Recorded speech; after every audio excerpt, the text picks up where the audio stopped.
a mindset where it hits, it punches below its weight. We have to punch not above our weight. We have to punch not below our weight.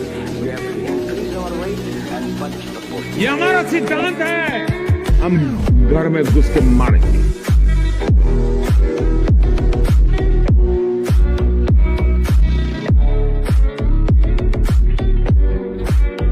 You know, victims of terrorism do not sit together with perpetrators of terrorism to discuss terrorism. नमस्कार, जय हिंद, जय Bharat and welcome to Deaf Talks. This is Adi Achint. मेरे साथ हैं अनुपम मिश्रा जी, जो मेरे साथ एक बड़ा इंटरेस्टिंग सा डिस्कशन करने वाले हैं। ऑल्दो इसके ऊपर वक्फ के ऊपर काफी बातें ऑलरेडी हो चुकी हैं, लेकिन मेरे को वक्फ के बारे में ज्यादा बात नहीं करनी है। मुझे बात करनी है उसके रिएक्शन के ऊपर। कई लोगों ने बोला कि भाई दंगा हो जाएगा, फसाद हो जाएगा, ये हो जाएगा, वो हो जाएगा। तो एक्चुअली होगा क्या, ताकि अभी तो बात करनी पड़ेगी क्योंकि वक्फ अब टेबल पे आ चुका है। अनुपम जी को नमस्कार। सर जी कैसे हैं आप? Welcome to the show. पहली बार ही आप आए हैं सर। ऑलवेज थैंक यू भाई, थैंक यू आदि भाई, thank you for having me. Yes, पहली बार बुलाया आपने। मैं पहली बार आया नहीं हूँ, आपने पहली बार बुलाया है। मिले There's a difference. मिले अभी। सर आपसे सवाल पूछने से पहले मैं अपनी ऑडियंस को कुछ बताना चाहता हूँ। गाइस, हमारा मिशन 400 के अभी भी ऑन है एंड इस टाइम पे we have just cross 395,000। So beat the ban और आप लोग सपोर्ट करिए और हम आगे ऐसे ही चलते रहेंगे। So please support this channel as much as you can.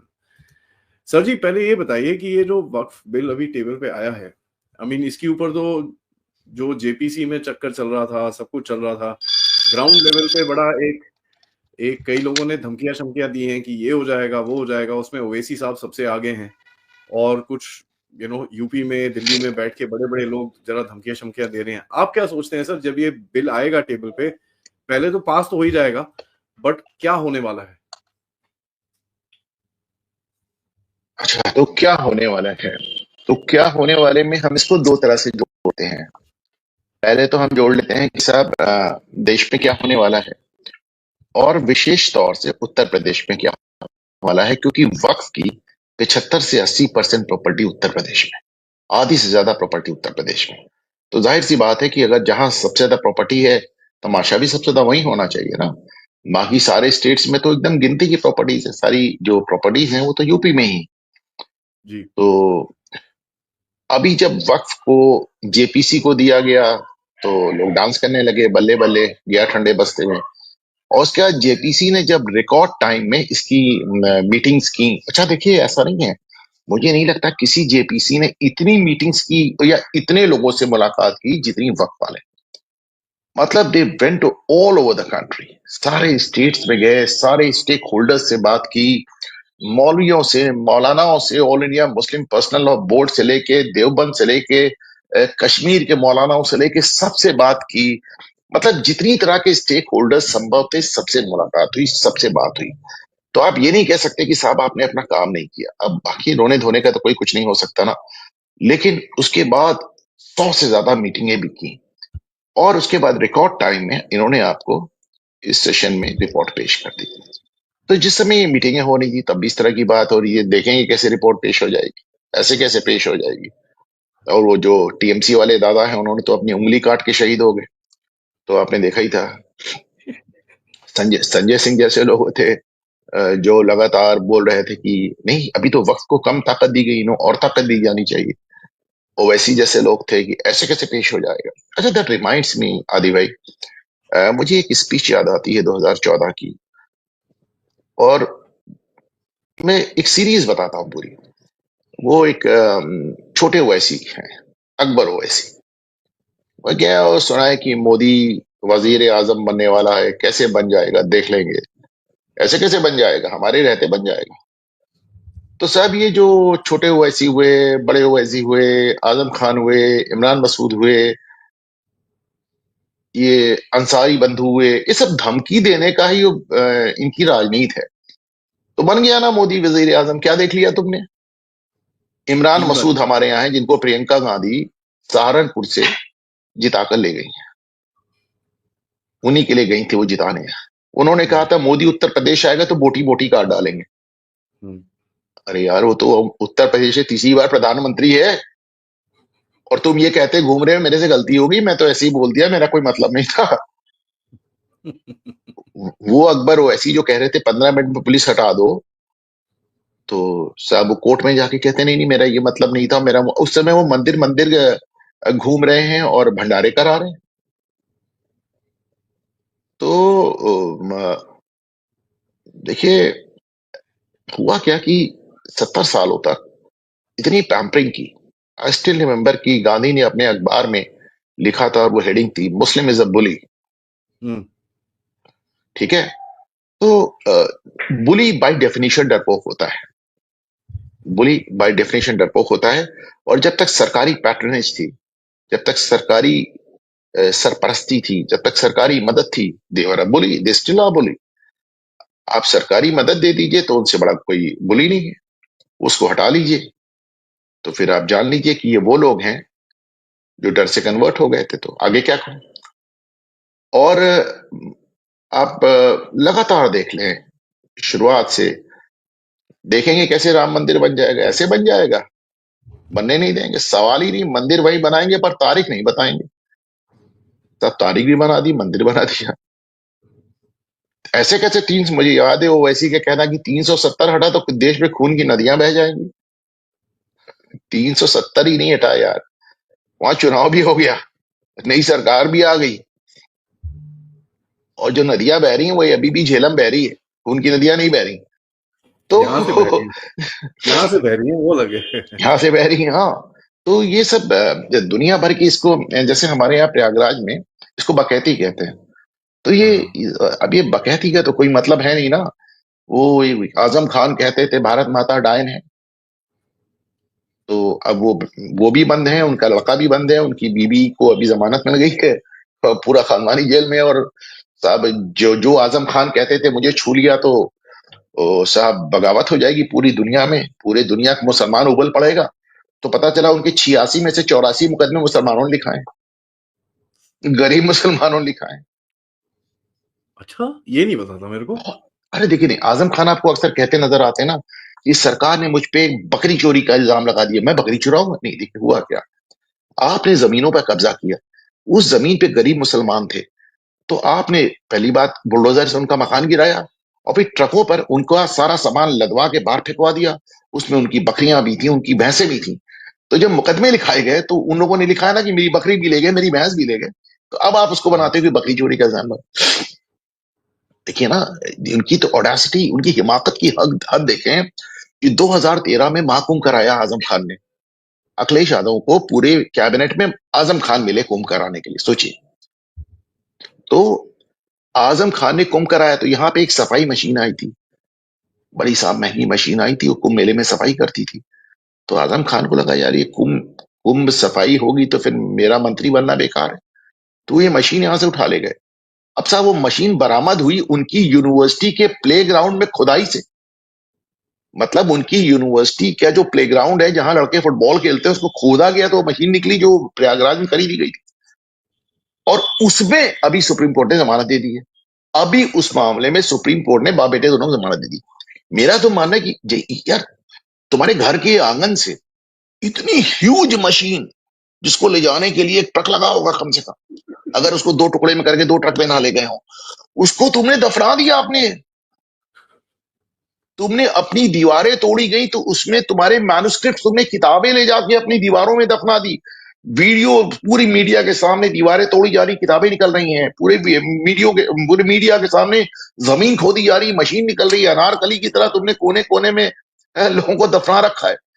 कैसी जमानत है, इनको तो जमानतें मिलनी ही नहीं चाहिए साहब। लेकिन वही देखिए आप, आजम खान का क्या हाल हो गया, पूरा खानदान अंदर है।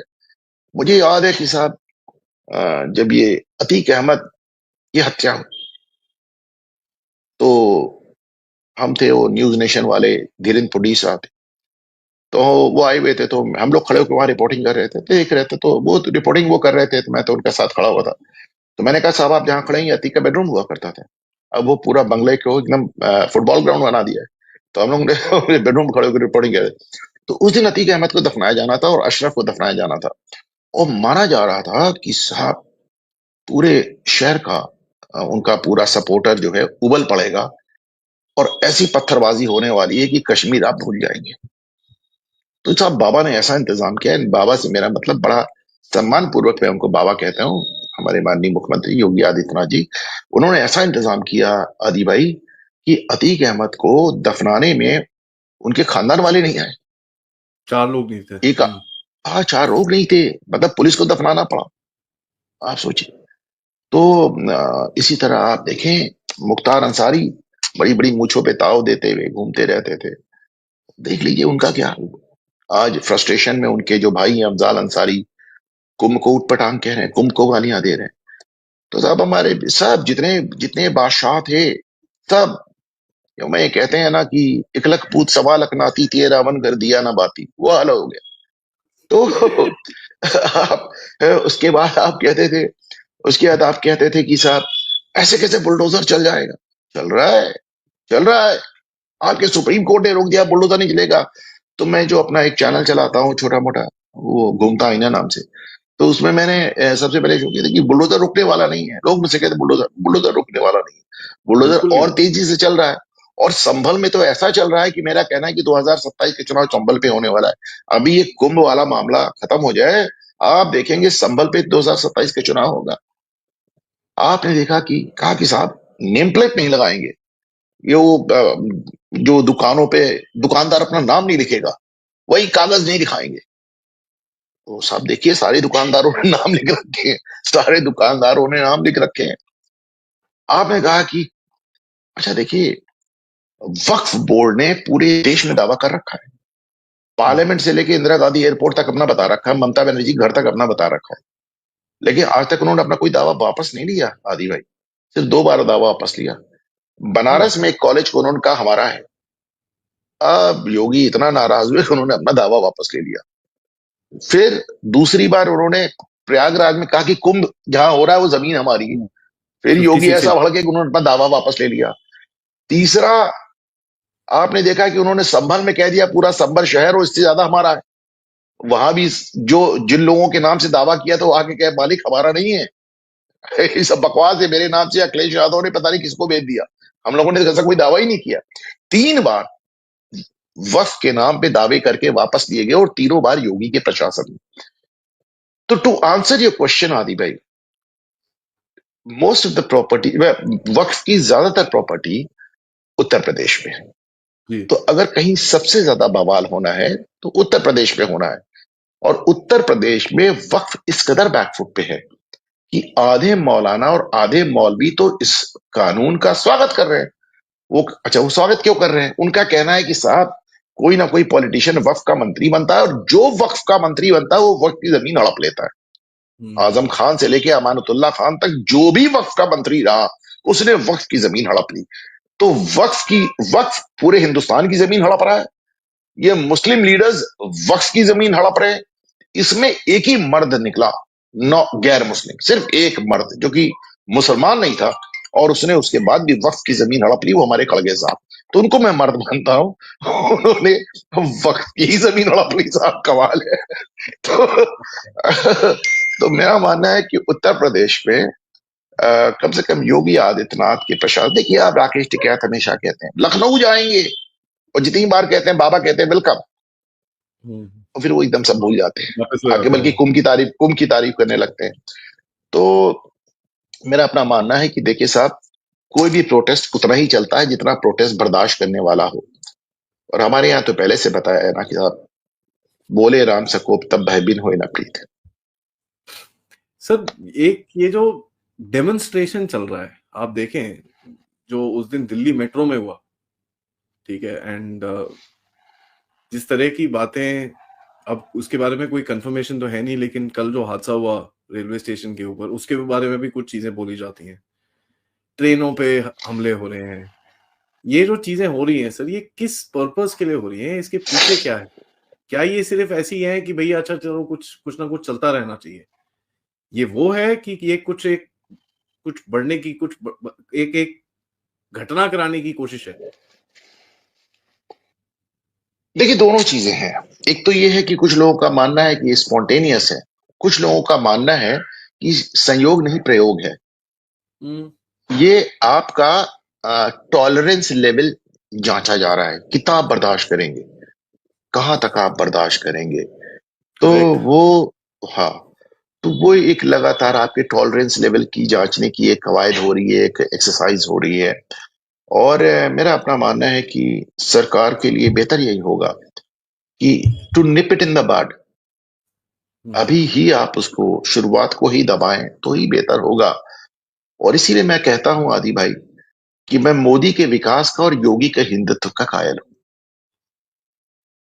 एब्सोल्युटली। विकास के मामले में देश और दुनिया में भारत का नाम आगे बढ़ाने में हमारे प्रधानमंत्री नरेंद्र मोदी का कोई जवाब नहीं, लेकिन हिंदुत्व का एजेंडा रूथलेसली लागू करने में हमारे मुख्यमंत्री योगी आदित्यनाथ को कोई पीछे नहीं छोड़ सकता। और अब तो वो देखें बात एक चीज और आ गई है। इसीलिए मैं कहता हूं, जब लोग कहते हैं कि भाई मोदी ऐसा कह रहे हैं, मोदी वैसा कह रहे हैं, हमने की बात सुनो भाई, मोदी को घूमना है पूरी दुनिया, लेकिन ये देखो कि उसने जो मुख्यमंत्री बैठा रखे हैं वो क्या भाषा बोल रहे हैं। आपको याद दिला दूं कि 2017 का विधानसभा चुनाव उत्तर प्रदेश में योगी आदित्यनाथ के नाम पर नहीं हुआ था। जी। योगी आदित्यनाथ मुख्यमंत्री की रेस में शामिल भी नहीं थे, लेकिन फिर भी योगी आदित्यनाथ का चुनाव, जाहिर सी बात है, ना अनुपम मिश्रा ने किया ना आदि अचिंत ने किया। वो चुनाव तो साहब वो प्रधानमंत्री नरेंद्र मोदी के नेतृत्व में ही हुआ ना। तो आज हेमंत बिस्वा शर्मा क्या भाषा बोल रहे हैं, मध्य फडणवीस प्रदेश साहब। में आप देख लीजिए, फडणवीस क्या भाषा बोल रहे हैं, मोहन यादव क्या भाषा बोल रहे हैं, शर्मा जी क्या भाषा बोल रहे हैं, साउथ आपके में दो सारे है सर। मुख्यमंत्री क्या भाषा बोल रहे हैं। साउथ आप में दो देखिए है। कि साहब साउथ में दो हैं क्या भाषा दो बोल है रहे हैं। फिर सबसे आप बड़े। देखिए कि वो लव जिहाद से लेके यूनिफॉर्म सिविल कोड तक सारे कानून बन भी रहे हैं, लागू भी हो रहे हैं। और ये सब किसके नीचे हो रहे हैं? ये हमारे आपके नेतृत्व में तो नहीं हो रहे ना आदि भाई। वो जी तो जी। उसी आदमी के नेतृत्व में रहे हैं जिसको आप कहते हैं कि वो उस तरह नहीं बोलते जैसे हम उनको बोलना सुनना चाहते क्यों बोलेंगे, उनके लोग बोल रहे हैं। सही बात है सर, क्योंकि जो नेक्स्ट इन लाइन लीडरशिप है वो भी खड़ी हो रही है और वो बोल रहे हैं जो बोलने का काम है। ये तो शांति शांति शांति शांति, मैं बड़ा हूँ शांति।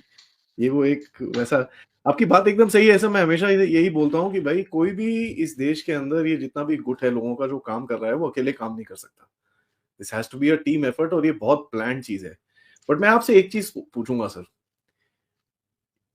बुलडोजर का एक एसओपी बनाया गया पिछले 2-3 हफ्तों में। आप देख रहे हैं गुजरात में बुलडोजर ऐसे चले हैं कि भाई फुटबॉल फील्ड बन रहे हैं वहां पर, अच्छे अच्छे प्यारे प्यारे, मतलब सपा चट।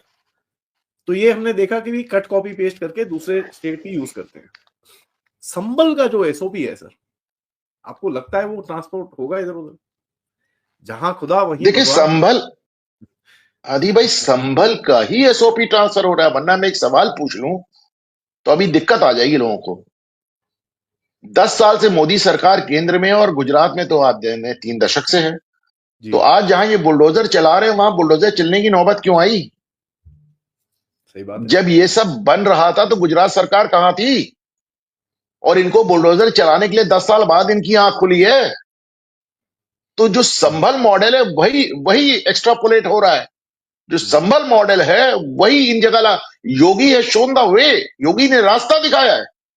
जी। और ठीक भी है, ये ठीक भी है, क्योंकि इस देश को हमेशा रास्ता योगियों ने ही दिखाया है और योगी आज भी दिखा रहे हैं। डंडे राज का राज बोलते हैं सर इसको। डंडे राज का नहीं, इसको मैं कानून का राज कहता हूं आदि भाई। चलिए ठीक है, इसको कानून मैं का राज। कानून का राज कहता हूं और कानून में राजदंड होता है। और इसीलिए जी। मैं कहता हूं कि वो जो राजदंड के प्रतीक सेंगोल जो कि पार्लियामेंट में स्थापित किया गया है, समय आ गया है उसको पूरी निष्पक्षता लेकिन पूरी निर्ममता से लागू करने की जरूरत है। करेक्ट। सर मुझे ये बताइए, एक और जो कोशिश की जा रही है, और ये मैं देखता हूं क्योंकि मैं जियोपॉलिटिक्स में ज्यादा फोकस रहता है मेरा, बट जो एक कोशिश की जा रही है, जो इस्लामिक इंटरनेशनल इस्लामिक अलायंस एक बनाने की कोशिश की जा रही है, जहां पर आपने देखा कि भाई फिलिस्तीन और कश्मीर को एक साथ जोड़ो, ये जो रिप्रेशन, मुस्लिम रिप्रेशन को जरा एक साथ जोड़ो, और भारत का नाम हमेशा चिप जाता है वहां पर। इंडिया हेट लैब की रिपोर्ट आती है सडनली, और ये सब बड़ा टाइम एंड हो रहा है यहाँ पर। आपके अर्दोआन साहब आते हैं पाकिस्तान में, उसके बाद जाते हैं आपके इंडोनेशिया में। तो ये कुछ ना कुछ करने की एक कोशिश है जहां पर एक मुस्लिम आवाज निकले, इस्लामिक आवाज निकले, और ये बेसिकली गाजा के लिए कर रहे हैं। बट उनको कितना टाइम लगेगा फोकस शिफ्ट करने के लिए ये हमको भी पता है, कुछ फटाफट हो जाता है ये। तो इसका क्या इम्पैक्ट देखते हैं सर हमारे देश में जो एक्टिविटी अभी होने वाली है? देखिए, मेरा मानना है कि साहब किसी को कुछ करने की जरूरत नहीं है, बस जो कर रहे थे वो करना बंद कर दें, और वो करना बंद आपको नजर आ भी रहा है। जी वो जो आप सोच कर देखें साहब, मतलब पैसे आप दे रहे हैं पूरी दुनिया में 9,000 जर्नलिस्ट को, उस 9,000 जर्नलिस्टों में 7,500 केवल भारत में। आप जो कर रहे थे सिर्फ वो करना बंद कर दें, बाकी तो आप मान लें कि हम खुद सक्षम हैं, हम सब कर लेंगे। तो वो जो दखलंदाजी थी वो आदि भाई इस समय रुकती हुई नजर आ रही है, और हर लेवल पे। ये सब हमारा वोटर टर्नआउट करने के लिए पैसे दे रहे थे, ये अनिल कपूर की बिटिया को गारमेंट इंडस्ट्री के वर्कर्स का मनोरंजन करने के लिए पैसे दे रहे थे, ये बिलियंस ऑफ डॉलर पूरी दुनिया में खतना कराने के लिए दे रहे थे। आप सोचकर देखें, can you really believe it? Elon Musk has tweeted कि this is not a joke, हम खतरे के नाम पे पैसा दे रहे हैं पूरी दुनिया में बिलियंस ऑफ डॉलर्स। तो जो कर रहे, मतलब इन्हें कुछ नहीं करना, बंदे जो कर रहे थे वो करना बंद हो जाए। और अगर इन्होंने कुछ ऐसा ही नहीं कर दिया तो अगर ये 4 साल रह गया डोनाल्ड ट्रंप, तो वो से भी शरारतों पे रोक लगा दे, बाकी तो सब ठीक हो ही जाएगा। अच्छा देखें, डोनाल्ड ट्रंप की जो इतनी स्पीड आपको नजर आ रही है उसका भी एक कारण है, क्योंकि साहब हमारे जैसे मोदी जी हैं, उनको 3 टर्म मिल गए, और अभी आप मान के चल रहे हैं कि 2029 में 4था टर्म भी मिलेगा। डोनाल्ड ट्रंप को मालूम उसकी आखिरी 4 साल है। इस 4 साल में भी बाकी के 6 महीने उसके पास कुछ करने को खास रहेगा नहीं। 3 साल में उसको इतना बड़ा ग्लोबल नेटवर्क डिसमेंटल करना है, जिसको हम डीप स्टेट के नाम से जानते हैं। इसीलिए वो एलोन मस्क को लेके आए। तो साहब, और बिल्कुल मैं मान के चल रहा हूं कि they are moving at a very brisk speed, बहुत स्पीड से काम कर रहे हैं वो। और जिस तरह का ये एक्चुअली ऐड करूंगा, आप 3 साल दे रहे हो सर, मैं उसको 1.5 साल से ज्यादा नहीं देता, क्योंकि अभी बीच में सेनेट इलेक्शंस आएंगे, मिड टर्म। तो उसके पास 2027 एंड तक का टाइम है साहब। अगर मिड टर्म हारा वो, मतलब या मिड टर्म में उसको लात लगी, तो ये पूरा एजेंडा धीरे हो जाएगा। उसके पास सिर्फ 1.5-पौने 2 साल है, उससे ज्यादा नहीं है। आदि भाई, मुझे याद नहीं आता कि किस अमेरिकी राष्ट्रपति के पास सारे सदनों में ऐसा बहुमत हो जैसा इस समय डोनाल्ड ट्रंप के पास हो। बड़ा जबरदस्त बहुमत है, और आई सी नो रीजन कि वो सेनेट क्यों हार जाए, क्योंकि उन्हें तो कुछ करना ही नहीं है अपनी तरफ से। उन्होंने तो सिर्फ वो जो बाइडेन का काला चिट्ठा निकाल निकाल के रख रहे हैं बंदे। मतलब बाइडेन को भी तो आप देखें ना, बाइडेन ने अपने को, अपने पूरे खानदान को, अपने बच्चों को, अपने दोस्तों को सिर्फ माफी नहीं दी, ये लिखा है कि तुमको उन अपराध पे तो माफ किया ही जाता है जिसमें तुमको कोर्ट गिल्टी ठहरा चुकी है, जिसमें तुम्हें सजा सुनाई जा रही, तुम्हें उस अपराध में भी माफ किया जाता है जो अब तक सरकार और पुलिस की जानकारी में नहीं आए, और अगर आगे आ जाए तो उसके लिए भी तुमको माफी। मतलब अनप्रेसिडेंटेड ऐसी तरह की माफिया तो हुई नहीं। तो इन्होंने साहब इतने ज्यादा तमाशे किए हैं कि इनको तो सिर्फ सामने लाना ही आप समझ लें कि आई सी नो रीजन कि क्यों हार जाएंगे भाई, क्यों हार जाएंगे। जी सर, जो हमारे देश में भी कुछ अभी पॉलिटिकल पार्टीज की तरफ से चीजें चल रही हैं, अभी एक हमारे सैम पिट्रोडा साहब की तरफ से एक स्टेटमेंट आया है, जिसके ऊपर आपका थोड़ा सा मेरे को मुझे जरा बताइए। पहले उन्होंने बोला था कि साहब बांग्लादेशियों को आने दो, प्रॉब्लम क्या है, आने दो। उसके बाद हमारे टी शर्ट वाले साहब हैं, उन्होंने कल एक चाइनीज ड्रोन दिखाया, तो उसके ऊपर लोगों ने भैया थोड़ी बोला कि यार चाइनीज एनिमी है, क्या कर रहे हो। अब वो एनिमी का वो देख के कहते हैं जी एनिमी क्यों बना रखा है। अब यहाँ पर मैं आपको सोने पे सुहागा बताऊं सर, मैंने सुबह किसी से बात करी, जो प्रेसिडेंट है ड्रोन फेडरेशन ऑफ इंडिया के बारे के, सुमित साहा जी ना। सुमित साहा जी ने एक वीडियो डाला है जो आपको देखना चाहिए, मैं आपको भेजता हूं सर। गाइज मैं सबको बोलूंगा वो जरा वीडियो देखो। चिट्टा पतरा फाड़ दिया सर वहां पर, मतलब ओहो, सुन के बंदा हैरान हो जाएगा कि यार ये भाई का कोई लेना देना नहीं है पॉलिटिक्स में से, इसने अच्छे से चित्रा पता पड़ा है। तो ये क्या चक्कर है सर कि इनकी भाई इतनी हालत खराब हो रखी कि इतनी डेस्परेशन है, कोई भी चीज पकड़ लो, किसी भी चीज पे कुछ भी चेप दो, कुछ भी कर लो, बस न्यूज में रहो। देखिए, डेस्परेशन का कारण है जी लोग देखिए, मोदी के समय में अटल को क्यों याद करते हैं? अटल बिहारी के अंदर क्या एक अच्छी बात थी जो लोग अटल को याद करते हैं? अटल की अच्छी बात थी कि वो एक वोट से अपनी सरकार गिरा लेते थे। और मोदी की बात यह कि जहां उनको बहुमत नहीं होता वहां भी सरकार बना लेते हैं। तो ये बात लोगों को परेशान करती है। ये बात सही है। आप देखिए ना, किसी को हरा देना अलग बात है, पर आप तो हरा ही नहीं रहे, हौसला तोड़ रहे हो ना। अगर कांग्रेस पार्टी इस देश की सबसे पुरानी 150 साल पुरानी पार्टी 3 चुनाव में 100 लगातार 3 चुनाव में 100 का आंकड़ा ना छू पाए, तो ये हौसला तोड़ने वाली बात है ना, ये हौसला टूटने वाली बात है। तो मेरा अपना मानना है कि ये जो चल रहा है और जिस तरह का चल रहा है, एक डेस्परेशन आपको सब जगह नजर आ रहा है। पॉलिटिकल लीडर्स में डेस्परेशन नजर आ रहा है। अभी जो कुंभ हो रहा है, अब जो आप कहते हो योगी के आज की तारीख में, आज मैं आपको मैं आज मतलब अभी मेरी रिपोर्टर का फोन आया, उसने कहा साहब मैं प्रेस नहीं आ सकती, प्रयागराज में इतनी भीड़ है, मैं भीड़ में फंसी हूं। मैंने कहा तुम वापस लौट जाओ।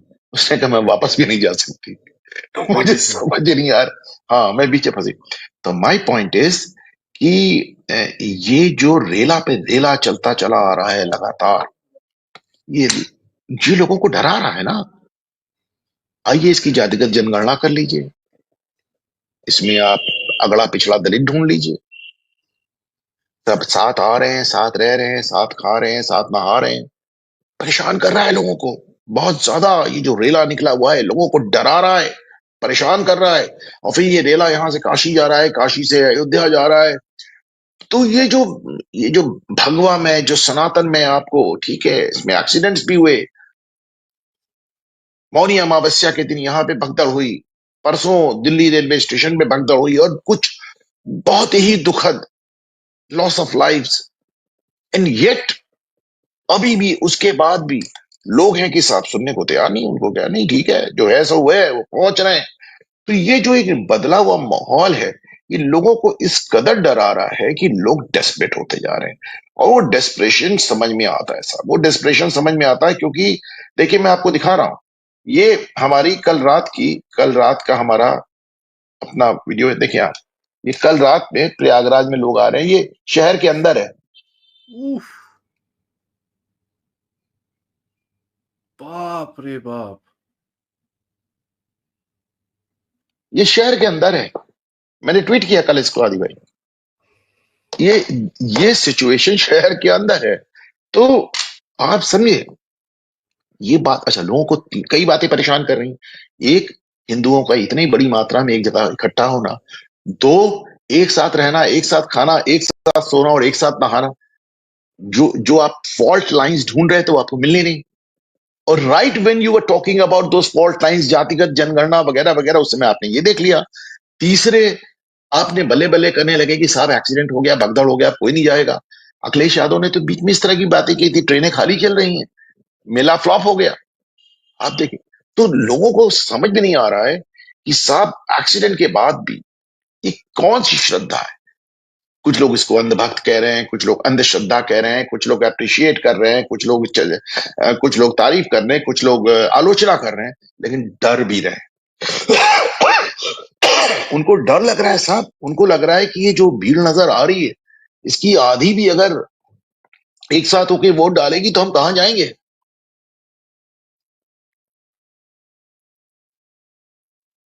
डेस्परेशन इस कदर है। आप देखिए यमुना की सफाई हो रही है, यमुना की सफाई शुरू हो गई। अब आप देखिए मेरी बात सुने, अब आप नहीं सुने सुने सुने। अब वो पत्रकार, बड़े बड़े पत्रकार, मैंने आज जाके ट्विटर पर उनको जवाब दिया। उन्होंने कहा अच्छा आपके पास इतना सफाई करने का पूरा एक इंफ्रास्ट्रक्चर था, लेकिन आप कर नहीं रहे थे क्योंकि आप केजरीवाल सरकार को बदनाम करना चाह रहे थे। पागल हो गए हो। 2023 में लेफ्टिनेंट गवर्नर ने नेशनल ग्रीन ट्राइब्यूनल के कहने पर सफाई शुरू कराई।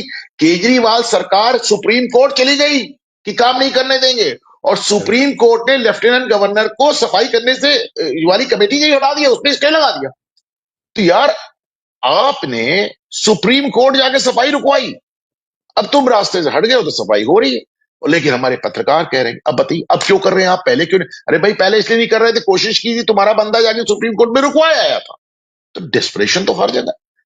हमारे एक बड़े नामचीन अंग्रेजी के पत्रकार बंगलौर जाके ट्वीट करते हैं कि क्या एयरपोर्ट है, डीके शिव कुमार को बधाई देते हैं, और लोग दिखाते हैं कि साहब मोदी साहब उद्घाटन करके आए हैं। तो मतलब डेस्परेशन तो हर जगह है।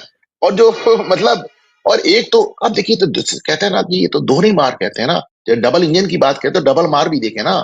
बाहर से आने वाले पैसे बंद हो गए और अंदर से मिलने वाला सपोर्ट बंद हो गया। तो बंदा जाए तो जाए कहाँ? आती भाई थोड़ा तरस खाइए। आखिर में मैं सर पूछूंगा कि अभी इस साल में इलेक्शन तो है नहीं, और ये जो मार्च 10 तारीख से जो संसद का सत्र आने वाला है, सबसे पहले इसके अंदर वक्फ है, उसके बाद इमिग्रेशन बिल है, ये इनकम टैक्स है, मतलब ये इलेक्शन जीतने की पूरा गेम है सर उसके अंदर, पूरा मतलब हार्डकोर जो जो हमारे राइट विंग को चाहिए था सारा कुछ, मतलब लिटरली टिक मार्क ऑफ कर दिया उन्होंने, एक्सेप्ट फॉर यूसीसी पूरे देश के अंदर आना। वो भी आना शुरू हो गया, तो आप वो भी नहीं बोल सकते कि आप कुछ नहीं कर रहे, वो तो स्टेट्स में आना शुरू हो गया है। तो सर इस बारी इनका क्या गेम रहेगा? क्योंकि जैसे मोदी जी बोलते हैं ना, एंड मुझे वो डायलॉग बड़ा पसंद आया मोदी साहब का, विदेशी चिंगारी नहीं है। तो ये चिंगारी कहां से ढूंढेंगे, क्या करेंगे सर, जरा इस पे भी थोड़ा सा बताइए, उसके बाद जरा ऑडियंस के क्वेश्चंस में चलते हैं। कहां से? मुझको तो खुद ही समझ में नहीं आ रहा है चिंगारी कहां से आएगी। आप देखिए ना, अभी गोगोई पे आरोप लगे, गौरव गोगोई पे आरोप लगे। अब जरा जवाब सुने गौरव गोगोई के, कि आपकी पत्नी आईएसआई के लिए काम कर रही थी यार, लिखा पढ़ी में सामने, तो क्या फिर मान लो कि मैं रॉ के लिए काम कर रहा हूं? ये उनका जवाब है। कहता मैं लीगल एक्शन लूंगा, लेकिन एक पे अभी तक एक्शन नहीं लिया। ना ना ना ना ना, लीगल एक्शन की जब उन्होंने बात की तो हेमंत बिस्वा शर्मा ने बहुत अच्छा ट्वीट किया। उन्होंने कहा गौरव भाई हम इंतजार कर रहे हैं, जल्दी अदालत आओ, ये सारी चीजें अदालत को बताई जानी बहुत जरूरी है। यार हेमंत बिस्वा शर्मा साहब की ट्रोलिंग भी तो कमाल की होती है ना, कहते मैं तो चाहता हूं आओ। एक बार सुब्रमण्य स्वामी से किसी ने पूछा कि आप गांधी परिवार के खिलाफ जो अनाप शनाप बोलते रहे तो आपको डर नहीं लगता डिफेमेशन का? यार मैं तो चाहता हूं डिफेमेशन में जाए, जो बातें मैं यहां कह रहा हूं अदालत में कहूं। तो वही वही बात हेमंत बिस्वा शर्मा कह रहे हैं। तो मेरी तो अपनी समझ, एक चीज जो मुझे थोड़ी सी परेशान करती है, देखिए साहब, they are cornered now. Kejriwal खाली हो गया, बंदे के पास कोई काम तो रह नहीं गया। राहुल गांधी के पास पहले से काम नहीं था। तो अब ये एक, and now they have practically nothing to lose. एक ही चुनाव होने वाला है इस साल, वो है बिहार में। उसमें ना केजरीवाल का कोई स्टेक है ना राहुल गांधी का कोई स्टेक है। बिहार के चुनाव में ना केजरीवाल का कोई स्टेक है ना राहुल गांधी का कोई स्टेक है।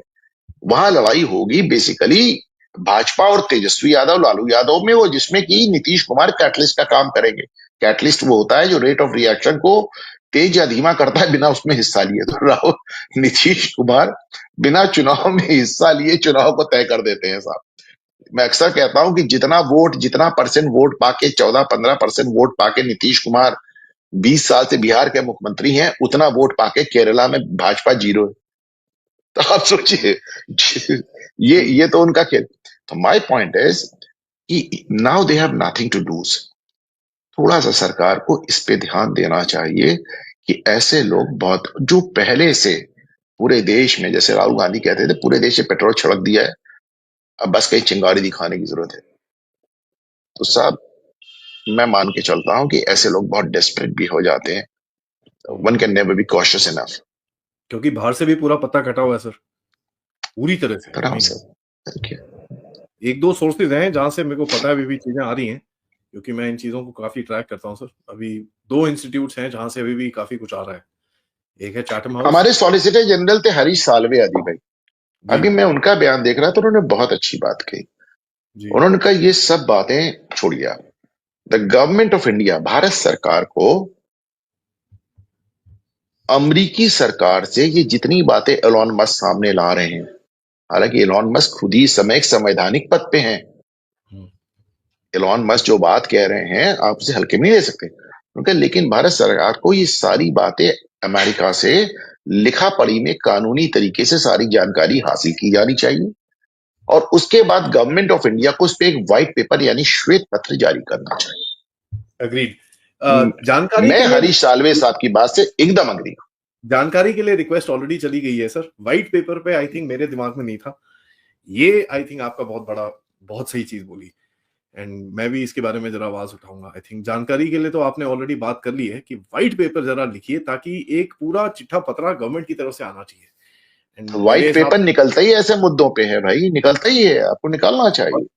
गवर्नमेंट को स्पेशल सेशन पार्लियामेंट बुला के ये चीज वहां पर रखनी चाहिए। पार्लियामेंट में कोई प्रेस कॉन्फ्रेंस नहीं, पार्लियामेंट में रखिए, फ्लोर ऑफ द हाउस पे। आई थिंक आपके ये सजेशन बहुत बहुत बढ़िया है sir. Thank you so much. नहीं मेरा नहीं, ये हरीश साल्वे साहब का सजेशन है। चलिए हमने उसके ऊपर थोड़ा सा क्या बोलते हैं ना तड़का मार दिया, मिर्ची वाला मस्त वाला। तो गाइस जरा मैं सबसे रिक्वेस्ट करता हूँ वीडियो को लाइक करिए, सब्सक्राइब करिए चैनल को और ऑफ कोर्स शेयर करिए। मिशन 400K हमारा चल रहा है तो उसके लिए आपको सपोर्ट करना है। कंटेंट बनाना मेरा काम है, सपोर्ट करना आपका काम है। और आप लोग इस चैनल की तरफ कंट्रीब्यूट भी कर सकते हैं QR कोड या फिर पेपैल या फिर सुपर स्टिकर सुपर चैट्स की तरफ से। So let's see. सबसे पहले मैं मेंबर्स को एक्नॉलेज करना चाहूंगा। Vijay ji thank you for becoming a member. Nisarg ji thank you. Superman आज के 5 मेंबरशिप आपने गिफ्ट करी हैं, thank you so much. And alright shadow storm साहब कहते हैं Kashif Ali head of political wing of LeT brother in law of Hafiz Saeed killed by unknown gunman Adi what did you do. यार सवाल में जवाब है, आपका जवाब में सवाल है। भैंस क्या मुझसे क्या पूछ रहे हो। ठुक गया यार। और बाय द वे एक और ठुका है, उसका मैं नाम मेरे को याद नहीं आ रहा। एक और ठुका है आज। अभी तो ठहर जाओ, मैंने बोला था पिछले हफ्ते मेरे अपडेट में मैंने बोला था अभी गिनने शुरू करो, ठीक है। Shunya ji thank you. Make Adi also great, thank you so much भाई, थैंक यू।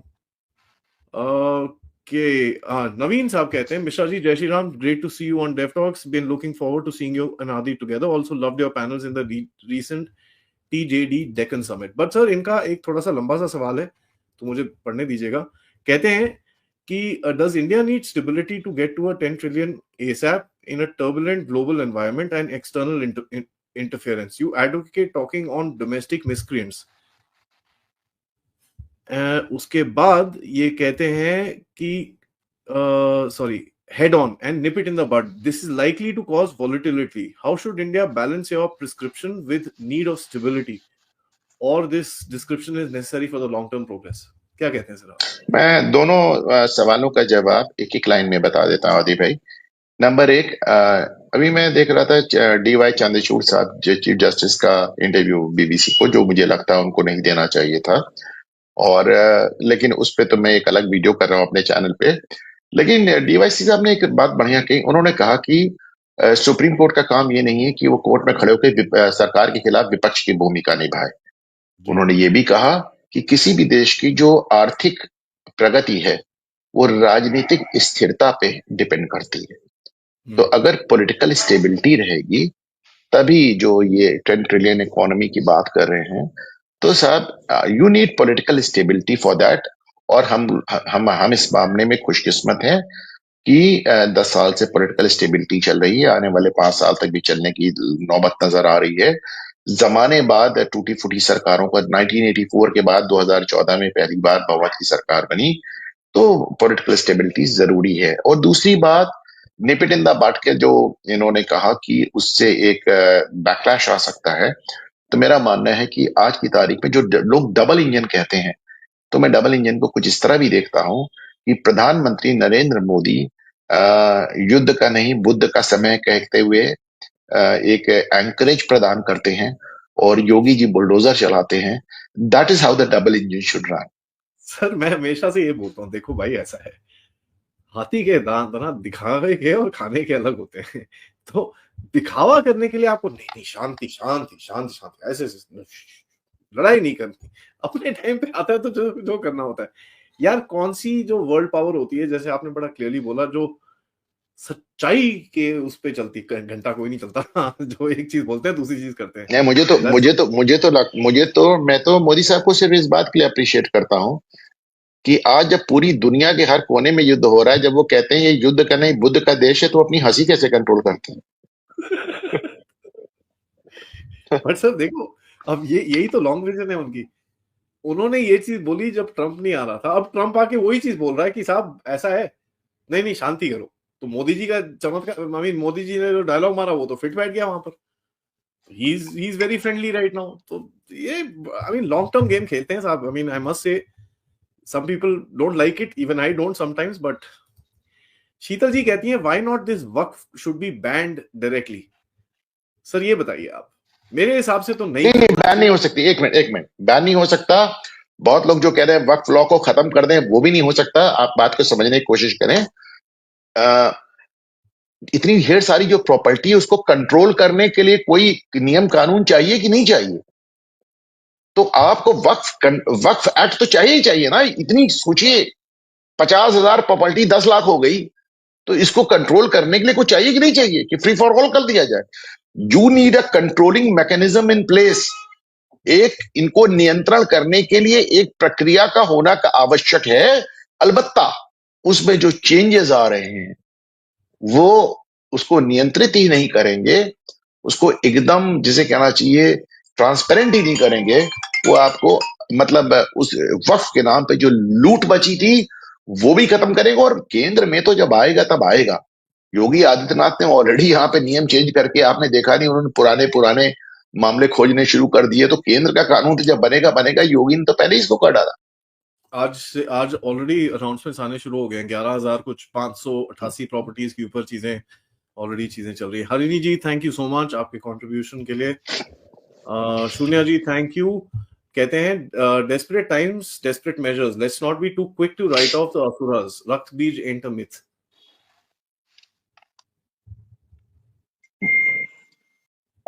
ठीक है, मैंने तो कहा कि डेस्परेट टाइम डेस्परेट मेजर्स। और ये लोग बहुत ज्यादा डेस्परेट हो जाएंगे तो इनको फिर आपको थोड़ा सा ध्यान रखने वाली बात है, क्योंकि now they have nothing to lose, they have nothing to lose. लेकिन जब मैं योगी को देखता हूं तो मुझे वो भी दूसरा याद आता है कि when the times get tough the toughs get going. Akhilesh Singh ji thank you so much आपके सुपर स्टिकर के लिए। राजेश जी कहते हैं kindly also shed some light on Gaurav Gogoi. Sir ये जो केस पूरा चल रहा है, आई मीन ये बड़ा टाइम साहब बाहर निकाला है हेमंता साहब ने, and I really appreciate political timing on this. पर सर इसका क्या क्या मतलब गहराई क्या है इसकी? आप तो जानते होंगे ज्यादा इसके बारे में। मैं देखिए एक फिर कह रहा हूं, गौरव गोगोई का जो केस है वो चलते चलते डिस्कस करने लायक नहीं है। ये एक बड़ी गंभीर बात है कि एक एक एक एक रिस्पॉन्सिबल मेंबर ऑफ पार्लियामेंट की पत्नी ऐसा के लिए काम करती हुई नजर आ रही है। वो पाकिस्तान में परमानेंटली रह रही है इतने दम से, और वहां ऐसे ऐसे सवाल पूछते हैं गौरव गोगोई जिनका ना आसाम से कोई संबंध है और ना ही वो फॉरेन अफेयर्स की कमेटी में है। और वो ऐसे सवाल पूछते हैं, और जो सवाल वो पूछते हैं उससे साफ पाकिस्तान को फायदा होता हुआ नजर आता है। और बाहर से लोग उनको जिस तरह प्रमोट, इतना बहुत गंदा खेल है ये। और देखने में इनफैक्ट गौरव गोगोई की जो पिताजी हैं, जो मुख्यमंत्री थे आसाम के, वो शादी के लिए तैयार भी नहीं थे। लेकिन बात कुछ और है, इस पे फिर अलग से शो करेंगे। आप सोच कर देखें कि एक बार ये जो विदेशी बहुओं के आने से जो नुकसान हो रहा है, ये बात शुरू जरूर गौरव गोगोई से हो रही, खत्म कहीं और होगी। छोड़ दी सर ने छुतरी, अब मजा आएगा। अगली बारी जब बात करेंगे तो इस छुतरी को उठाएंगे हम लोग।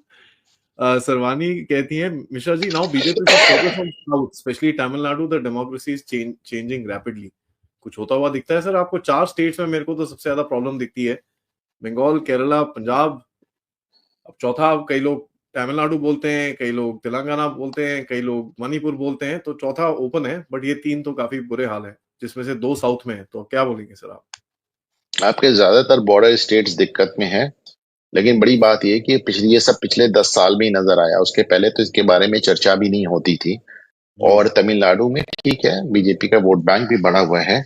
और एक नेता, देखिए मेरा अपना मानना है कि साहब एक सिंगल आदमी का नेतृत्व बहुत फर्क डालता है, बहुत डालता है। योगी के नेतृत्व ने डाला, उसके पहले मोदी के नेतृत्व ने डाला। और मेरा मानना है कि अनामलाई को समय दीजिए, वो कुछ अच्छा करेंगे। जी आखिर में सर प्रेम सागर साहब कहते हैं आज सुप्रीम कोर्ट ने यूपी में मस्जिद तोड़ने के मामले में कुछ कहा है, क्या बताएंगे सर? मुझे मालूम नहीं क्या कहा है, बट सर जनरली मुझे कुछ मालूम नहीं, लेकिन मैं आपकी जानकारी के लिए बता दूं कि केवल कुंभ की तैयारी में और केवल प्रयागराज में पता नहीं कितनी मस्जिदें, कितने मदरसे एकदम सड़क से साफ हो गए। आपने कभी सुना होगा चंद्रशेखर आजाद पार्क का नाम, जहां पे चंद्रशेखर आजाद को अंग्रेजों ने गोली मार दी थी, या उन्होंने अपने खुद गोली मार दी थी इनफैक्ट लड़ते हुए। तो साहब वहां पे बहुत बड़ा पार्क है, one of the biggest park in the country, walking park है।